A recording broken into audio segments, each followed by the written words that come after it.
Alright folks, welcome to the fourth lesson, which is how to use your PCs in an endgame. Let me remind you that there are two steps of planning. First, you should realize what you're going to do, and secondly, you need to decide how exactly you will do it. Concerning the first step, there are two main endgame plans. You can attack the opponent's weak pawns, or you can use your boss pawns. In the previous lessons, we have analyzed these plans and their specific characteristics. This knowledge will help you to realize what you should do in a certain endgame position. After that, you should go to the second step of the planning. You need to decide how exactly you will realize your plan. It implies the question how to use your PCs to realize a given plan. And that's what we will talk about in this lesson. Generally, everything is quite simple. You should think about every piece and every pawn you have and ask yourself the question, where should I place this piece to realize my plan? Here I have some good news for you. The answer to this question is already no. Yes, there are a lot of ready-made decisions and recommendations about it. Thus, you don't have to think hard during the game. You will simply follow the recommendations of this lesson. Okay, there is another important thing I'd like to tell you here. An endgame shows all the strategic motives clearly. In a middle game, concrete tactical variations are often a decisive factor. An endgame illustrates clearly the strategical principles. That's why, when you improve your endgame skills, you improve your general strategic understanding at the same time. Remember the well-known masters of an endgame: Capablanca, Karpov, Kramnik, and others. They all have a crystal clear positional style of a game. They never made bad mistakes. All the rules presented in this course in Endgame Expert work perfectly in an endgame, but they work in all other stages of the game as well. If you study this course seriously, you will improve not only your endgame skills, but your general understanding of the game. Okay, now let's come back to this lesson's topic, how to use your pieces to realize a given plan. We will discuss every piece one after another. A closer look at the king. As you probably know, in an endgame, a king becomes an active piece. Its power is approximately equal to a knight, and that's why in an endgame you should bring your king into the center. Quite often when an endgame happens, your king is the least active piece at the moment. That's why often you need to activate a king first of all. Of course, at the same time you should try to keep an opponent's king out of the game. A typical idea is to cut off an opponent's king on the last rank. Okay, now I'm going to tell you the next extremely powerful idea which most players don't understand. A king works best with pawns. It doesn't matter whether it's your pawns or your opponent's ones. A king is a very suitable piece to attack opponent's pawns or to support your passed pawns. Let's take a look at an example.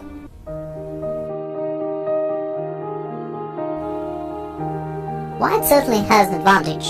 His upper pawn has more active position. At the same time, black is keeping a defense, and it's not so simple for white to get progress. What should white do now? According to the principle of the least active piece, white should activate his king.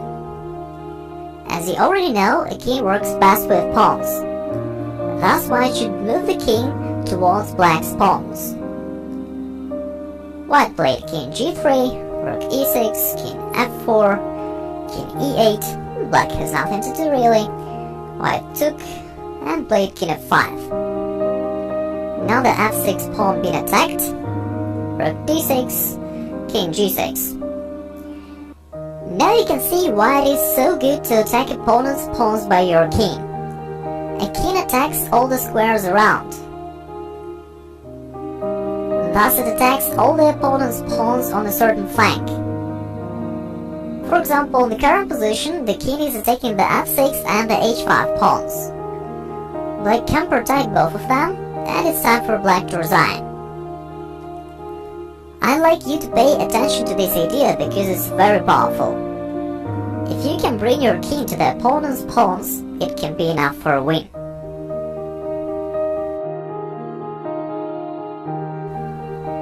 It's an endgame and both players should bring their kings into the center. On the previous move, white played rook e1 to cut off an opponent's king from the center. It's a typical idea and it's useful to remember it. Okay, now let's think about the white's king. If white plays king f2 right now, black may start making checks. Rook f6, then if king goes to the e line, he can go rook e8 check. That's why it may be not very convenient for white. In such positions, you should bring a king into the center under the lead. White can first play rook e3, and then bring the king into the center behind his pieces. Something like king f2, e2, d3. Let's see what happened in the game. King f8, king f2, f5, king e2, rook e8. Black is also trying to transfer the king into the center. Rook c4, rook takes, king e7.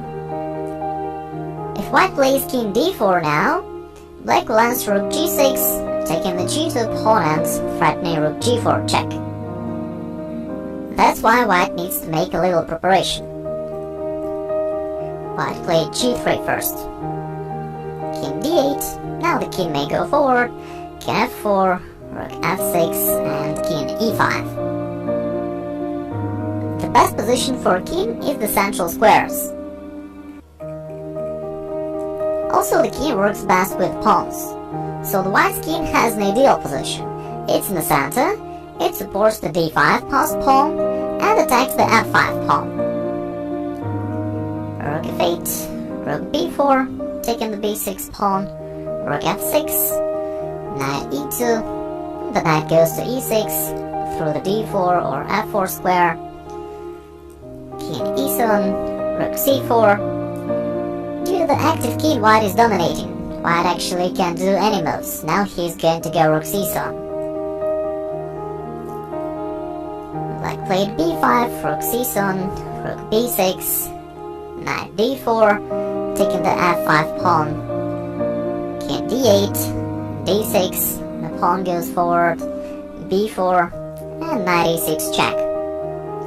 Now white is winning. White is attacking the pawn and is making check. Black can't really take because after take and king takes, on the next move, for instance after b takes a3, white is threatening rook takes g7 and then rook g8 mate.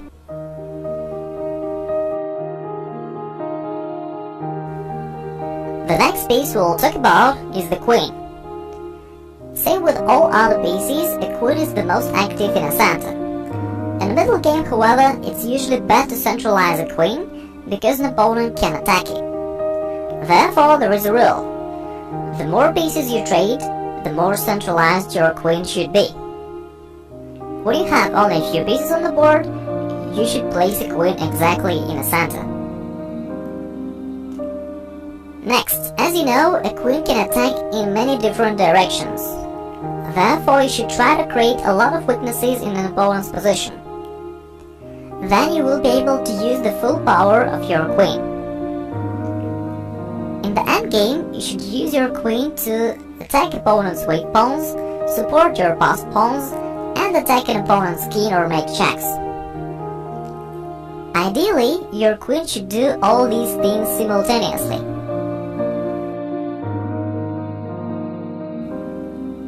Now the black's queen is only attacking the b5 pawn. Of course, it's not enough for a so powerful piece. That's why black needs to create more weaknesses in the white's position. Black played f5, and after queen b8, e4. After f takes e4, the situation becomes more open, and now the queen has a lot of objects of an attack. He played queen d3, king f4, queen takes e4, king g3, queen g4, the queen becomes really active, king f2, queen takes h4, black took all the white's kingside pawns with temples and certainly got a winning position. King f3. Let's take a look at this position. Here the black's queen should protect the a7 pawn, attack the b5 pawn and support his passed pawns on the king side. It means that the queen has a lot of work and it's great. Black will be able to use the full power of his queen. Black played queen e4, king f2, queen d4, king f3, f4. The black's queen is protecting all his pawns and is threatening queen e3 check. White played king g4, queen g1 check. Now white can't take the pawn on f4 because of queen h2, winning the queen b8. That's why white played king f5, and after f3, white has no idea how to stop the pawn and black's winning.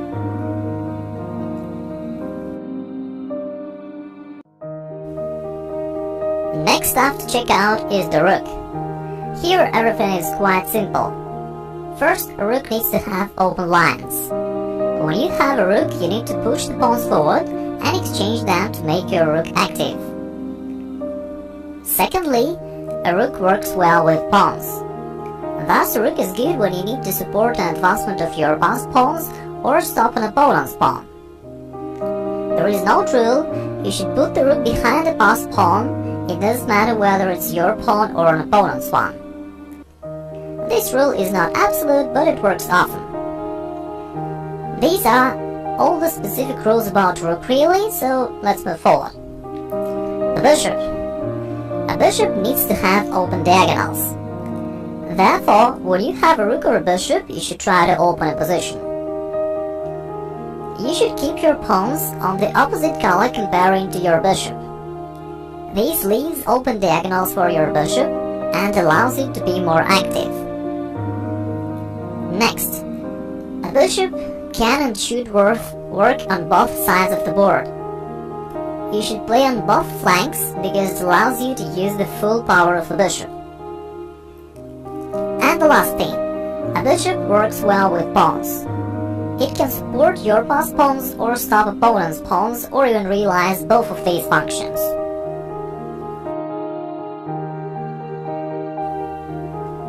A lot of players would simply agree to a draw in such a position. In the first lesson, I've told you that a majority of players don't understand an endgame and don't know what to do here. Let's try to make something better instead. White has a rook and a bishop. They are not active because there are not enough open lines for them. Therefore, white should move the pawns to open more lines. White played g4. It's certainly bad for black to take. Knight takes g4 because white will answer rook g1 and will take the g7 pawn down. Black played c6, g5, knight d7, h4. White is still moving the pawns. d5. It seems like an active move, but really it helps white. After bishop d3, white is attacking the h7 pawn.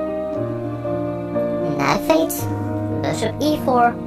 Now the bishop is attacking both sides of the board, which is just an ideal situation for a bishop. Rook c8, and here white played a4. White wants to open more lines for his rook. After a6, a takes, c takes, and rook a1, black can protect his a6 pawn, and white won the game afterwards. Of course, this game is not perfect. Actually, it's just one of my 1-minute blitz games. Nevertheless, I showed you this game because I want to illustrate that everything is very simple for you when you know what to think about. In this case, you will play quickly and you will find the right moves automatically.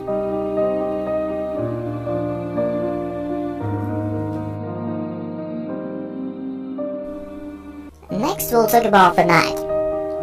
A knight is good when an opponent has a lot of weaknesses. In this case, knight can attack them and use tactics, fork.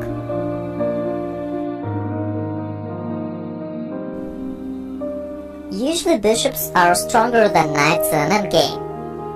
In this position, however, we can see an opposite situation. When an opponent has a lot of weaknesses, it's good for knights because of two main reasons.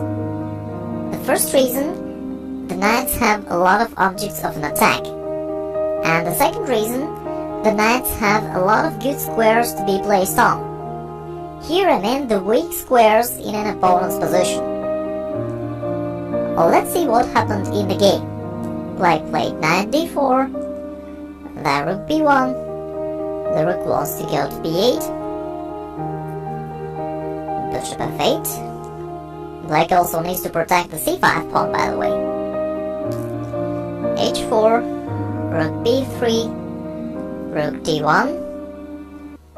The white's knights are very active and can go to c5, d6, f6, g5, can take on c5, so really black always has to worry about something like that. Black played bishop a6, white took the knight and won the pawn, bishop e7, and now knight e5. White is using the weak squares of the black's position to place the knights there. Now after bishop takes h4, white can go knight d2, taking the rook and the bishop also. It's not winning for white, but it gives white a better endgame. Okay, let's go back. A very interesting line happens after rook takes a3. White answers rook d7. The bishop has to counter the f6 square, that's why bishop takes h4 is the only move. And now g3 suddenly captures the bishop. This example illustrates that the knights are very active in positions with numerous weaknesses. In this case, knights have good squares to be placed on, have a lot of objects of an attack, and can use different tactical motifs. Another advantage of the knight is that it can restrict an opponent's king.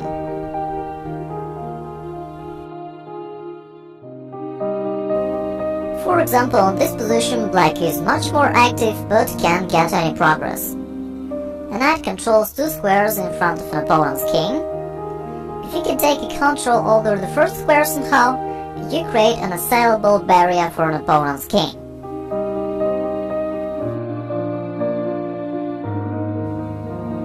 This idea is also used in positions with a knight against a rook.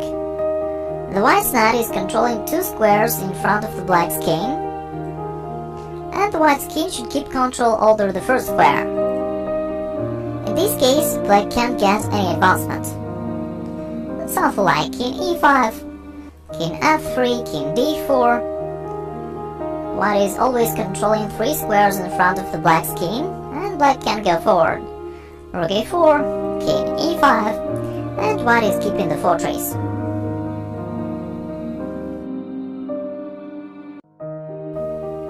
A knight has two disadvantages in an endgame.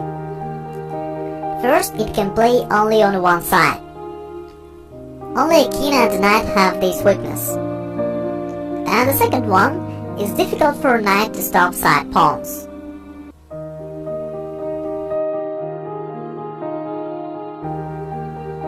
Here the knight has 6 available squares to stop the d6 passed pawn. If we replace the pawn to h6, then the knight has only 3 squares. That's why it's difficult for a knight to stop side pawns. By the way, when I say side pawns, I mean the pawns on the 2 side lines.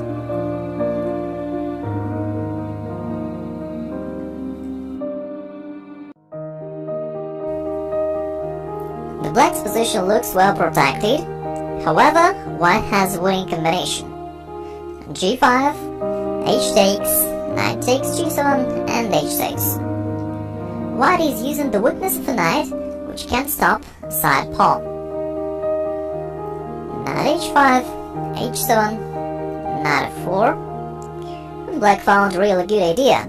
White can't take the knight certainly because after e takes, the bishop d4 will control the h8 square. That's why white shouldn't do it. White played king g3 instead. Knight g6, king g4. Though black was able to stop the pawn, his position is still losing. Bishop e8, bishop takes g5, knight h8. Black can't do anything really. Bishop f6, knight g6, king f5. White simply goes forward. Bishop e3, and here after h8 and knight takes h8, white can take the knight right now, or better, white should take the e5 first and then take back the knight. After that, white will get a decisive material advantage and the winning position. That's why black resigned.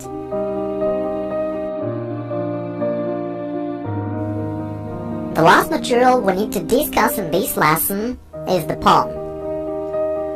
We have been talking a lot about pawns in this course. Nevertheless, I'd like to clarify a few key ideas here. Pawn structure becomes an extremely important factor in an endgame. It determines the plans of both sides, and often it determines an evaluation of a position. That's why you should be very careful with pawn moves. Don't make any pawn move if it's not necessary. I'm not saying that you should not move pawns at all. Of course not. An advancement of your passed pawns is one of two main endgame plans. I just say that you need to be very careful with pawn moves. Think twice before doing it. Be sure that your pawn move is well prepared and is not creating weaknesses.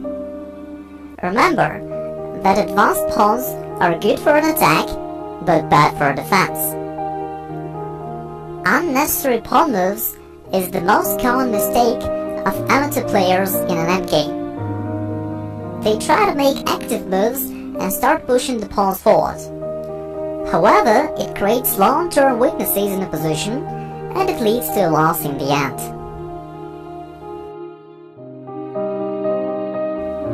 Here is a normal endgame position. White is slightly better and he could simply play c3 now. Instead of that, he decided to play aggressively. b4, knight c6, b5. Black played knight b4, taking the c2 pawn. Knight e1. White calculated that after an exchange on c2, let's say knight takes and bishop takes, white will play rook c1 and will then take back the pawn on the c7, getting an active position. An experienced player would not spend much time on such calculations because he knows that it can be good for white to create weaknesses in his position. White has moved a pawn. Let's look at this position here. After b4, b5, white moved a pawn and has created stable weaknesses in his position, which can be good. Black simply played knight d5 instead, bishop d2, and f6. A few moves ago it was quite difficult for black to find an aggressive plan. Now black has an obvious plan of an attack of the white's weaknesses. c4, knight b6, bishop b4. The situation looks unclear, however, there is no doubt here really. Black has an advantage because of the white's weaknesses. Black actually may play any move now. Even after something simple like rook f8, black is better. In an endgame, you can't crush an opponent's position. Even if your attack looks strong, an opponent can't keep his position in most cases. That's why you should be very careful with pawn moves. When your attack is over, all your weaknesses will remain. The white style of playing would be very good for a middle game, but it's not suitable for an endgame. In the game, black played rook takes d4, bishop e7, rook e8, he takes and rook e4. Though white is trying to attack, it doesn't create serious problems for black. White doesn't have enough pieces to mate an opponent's king or to create concrete threats. White took, black took on e2, bishop g5, knight takes pawn. Now white has to pay for his previous mistakes. Black starts taking the white's weak pawns. Knight f3, king takes g7, knight d4, rook e4, white took on f5, rook takes. White played ingeniously and was able to keep an equal material situation. However, he is still in trouble because of his weak pawns. You can see why it's so important to be careful with pawn moves in an endgame. They create stable weaknesses, and you have to pay for it during the whole game long. White played king g6, rook f1, knight d6, rook c5, rook 8 e5. Black is attacking the weakness on the b5 and the bishop g5 certainly. White took, black took, bishop f4, and rook takes b5. Finally, black won the b5 pawn and the game afterwards. It may have been dismaying for white that he lost the game because of the b pawn exactly, which he carelessly pushed forward to start an unfounded attack.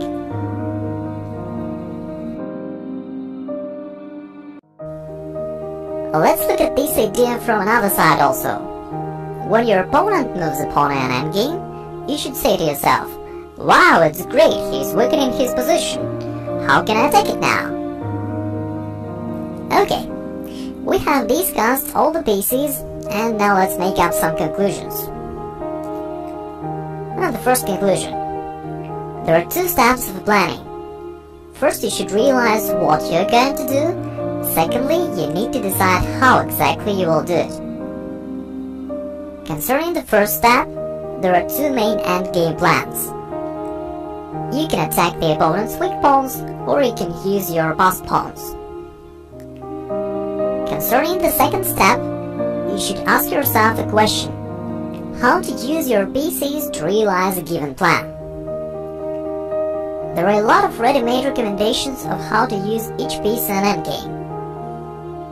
The king. You should centralize it. Often you should centralize the king under the lee of other pieces. Also, you should try to cut off an opponent's king. And the second thing, a king works best with pawns. It can support your passed pawns or penetrate into an opponent's territory and attack his pawns. Next piece, the queen. First, you should centralize it. Secondly, you should attack in many directions. You can attack his weak pawns, support your passed pawns, and attack or make checks to his king. The rook. It needs open files. Thus you should push pawns to open a position. And the second thing, it should stand behind the passed pawn. Okay, the next thing, the bishop. First, it also needs open lines. Secondly, it should play on both flanks. Thus, you should start playing on both flanks when you have a bishop. Next idea, you should keep your pawns on the opposite color comparing to your bishop. The knight. It attacks weaknesses well, and it uses tactics. These two ideas are closely connected. When a knight attacks weaknesses, it uses tactics well. Next, it can restrict an opponent's king, to set a barrier on a king's way. And there are some disadvantages of the knight. It can play only on one flank, and it struggles against side pawns badly. And now we come to the pawn. There are only two main principles here. The first one, you should be very careful with pawn moves. Don't move them when it's not necessary. And secondly, you should move your passed pawns. Okay, that's all for this lesson. Thanks for your attention. Talk to you.